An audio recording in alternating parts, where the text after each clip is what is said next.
Nafikiria mtaalamu kadadavua vizuri kuhusiana na project ilivyo. Kwa hivyo kwa upande wetu sisi Kamisheni ya Wakfu na Mali ya Amana, kwa nini tukapo hapa, ni jukumu letu kuu la kushughulikia misikiti yote ya Zanzibar kisheria, ambayo tunazungumzia msikiti uliopata bahati hii ni msikiti wa Mnara. Lakini licha hiyo, yani kazi za kamisheni katika masuala yake ya majukumu yake makubwa yaliyopewa katika kidini, mirathi, lakini suala kubwa la wakfu.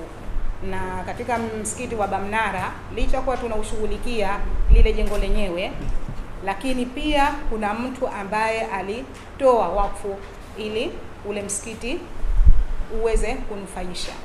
Na nafikiria Mheshimiwa mgeni rasmi, kwa sababu mwezeshaji kaelezea mengi kuhusiana na mradi, mimi kule nitaacha na umuhimu wa ule msikiti, kwa nini umechaguliwa alikuwa keshatuambia, lakini mimi nitazungumzia umuhimu wa uwekaji wa wakfu, ambapo tangu 1890 wakati huo Mwingereza pamoja na sultani ilikuwa wakfu yani zinafanya kazi ipasavyo.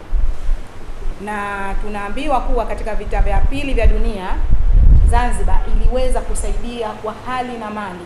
Katika chumo linopatikana katika collection ya wakfu, basi iliweza kusaidia vile vita katika nchi za Uingereza na hizo zote nchi zilizoweza kuathirika. Hii inatuonesha nini? Ni kwamba ile hidayah, kama tunavyozungumza, jumuiya ya uhifadhi inazungumzia kuhusu uhifadhi, lakini sio uhifadhi, kwa sababu tukizungumza uhifadhi sio lile jengo peke yake, lakini na zile ethic, mojawapo ni huu umuhimu wa uwekaji wa wakfu. Mheshimiwa, umuhimu wa uwekaji wa wakfu ikiwa sisi wananchi pamoja na serikali, kwa sababu uwekaji wa wakfu ni kuzuia, yani unatoa kitu chako wewe unakizuia, katika kilugha tunazungumza hivyo, ili kisiweze kurithiwa na familia yako au na watu wengine. Pia unakuwa kama unatoa kwa ajili ya Mwenyezi Mungu. Lakini sasa hivi tukiangalia, mpaka tukaweza kushirikiana na wenzetu wa jumuiya, tukaomba msaada wa kitekniko kutokana na hali ya ile jengo uliokuwepo. Udhaifu mkubwa tuliokuwa nayo Mheshimiwa ni kuwa wale ambao tumewakodisha katika zile nyumba zetu za wakfu hawatoi kodi ipasavyo. Na hiyo inakuwa ni changamoto kubwa, kwa sababu zile nyumba za wakfu zimewekewa kushughulikia misikiti. Ile donation inopatikana ishughulikie ile mali yenyewe, ikesha ishughulikie na ule msikiti. So msikiti jengo tu na imamu anapewa posho lake, kwa baadhi inategemea na yule mtu alivyoweka ule wasia wake. Lakini pia mfyagiaji wa msikiti wenzetu, yani wazee wetu waliliweka hilo, kwa sababu wamesema ibada ni kama kujitolea. Ili kama mfano tunapozungumza walimu wa chuoni wanapopata shida, wazee wafanye donation wawape wale. Lakini wenzetu walifikiri kwa ukubwa, wakasema bora tuziweke mali ambazo zitasaidia hizi misikiti.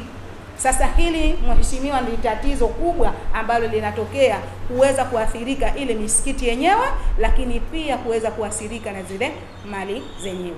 Hivyo Kamisheni ya Wakfu na Mali ya Amana, kwa niaba ya katibu mtendaji, tunatoa shukurani zetu za dhati kwa jumuiya ya uhifadhi ya Mji Mkongwe kwa kuweza kuungana na sisi katika miradi tofauti na kuweza kubahatika kwa mara hii tukapata huu mradi wa Stone Salt.